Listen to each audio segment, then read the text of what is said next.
Je suis très heureuse de vous retrouver pour ce nouveau numéro de Parole de citoyens qui aujourd'hui nous amène sur le campus de Beaulieu à Rennes. Un endroit tout à la fois dédié aux études avec les UFR de la fac de l'université de Rennes 1, mais aussi l'IUT, les écoles qui y sont installées. Mais c'est aussi un endroit de vie pour beaucoup d'étudiants. Ici, on peut se restaurer, apprendre évidemment, se former, se divertir, s'engager dans différentes associations. Alors comment anime-t-on, comment fait-on vivre un lieu comme celui-ci?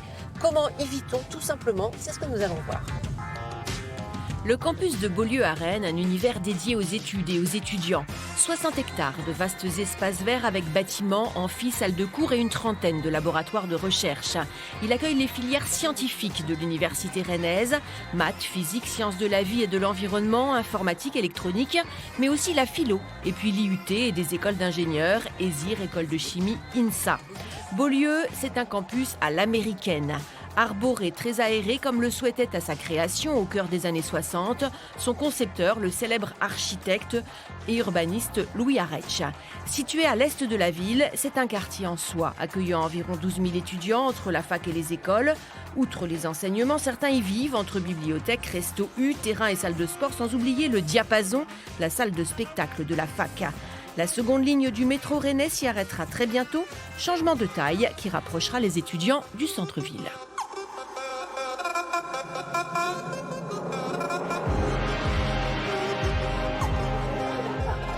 Ça change du lycée parce qu'il y a énormément de monde, on voit jamais les mêmes têtes tous les jours.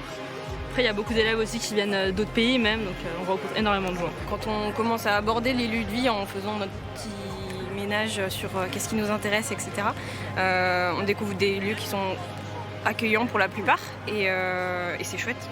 Ce qui est surtout sympathique sur Beaulieu, c'est qu'il y a beaucoup d'espaces verts et du coup, quand il commence à faire beau, on peut se poser dans l'herbe. J'aurais aimé par contre un peu plus de tables et de bancs à certains endroits.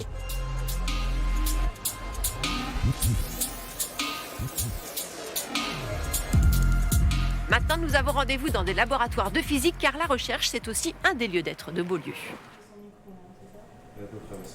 Les gouttes défilent sur l'écran. Comprendre comment se font les écoulements à de toutes petites échelles, c'est tout l'objet de leur étude. Adrien, jeune chercheur, vient d'achever son doctorat. Il travaille avec Marie-Caroline Julien dans ce laboratoire de mécanique des fluides. Là, je balance de l'eau. Ici, j'ai l'huile qui arrive.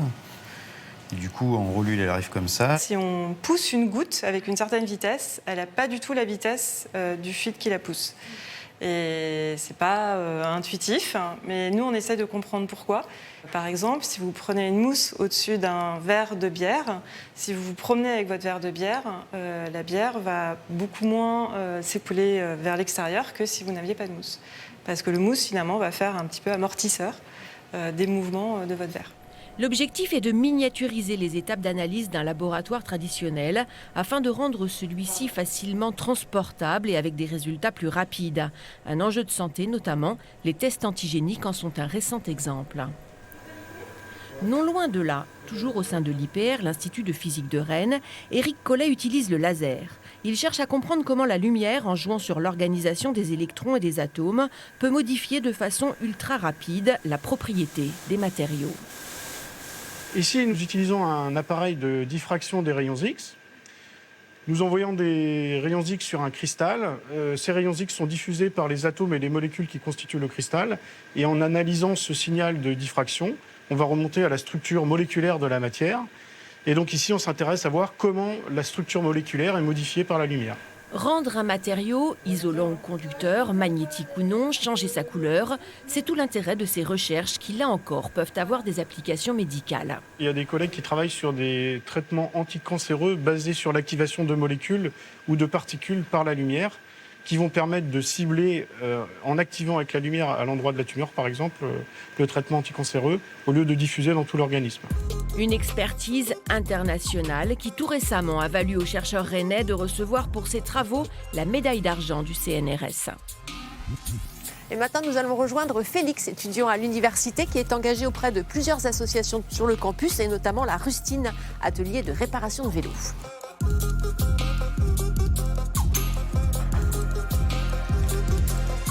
Bonjour Félix. Bonjour.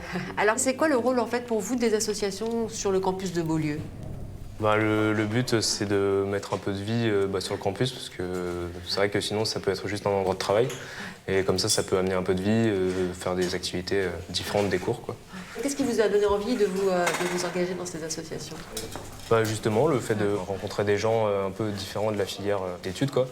Et puis aussi de faire quelque chose d'un peu concret, manuel, parce que les études de maths, pour mon cas, c'est un peu... C'est pas du concret vraiment, et du coup ça fait du bien de faire quelque chose de différent, quoi. De ses mains. Voilà, c'est ça. Ok. C'est gratuit, donc pour les gens qui n'ont pas forcément les moyens de payer une réparation de leur vélo ou quoi que ce soit, ça a quand même un bon coup de pouce, et puis ça met de la vie aussi, donc c'est bien. Et du vélo au Solex, c'est juste une histoire de moteur.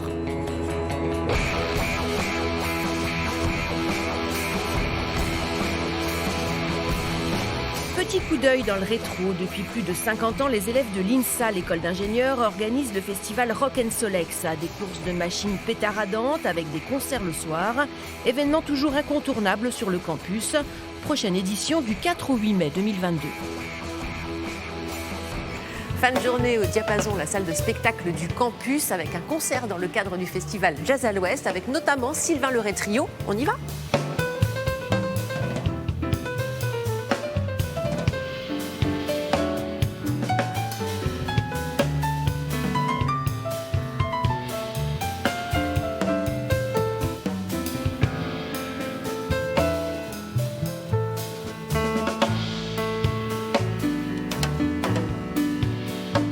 Nous arrivons au terme de ce numéro de Parole de citoyen à Beaulieu. Merci de votre fidélité. Place maintenant à votre journal régional. À bientôt.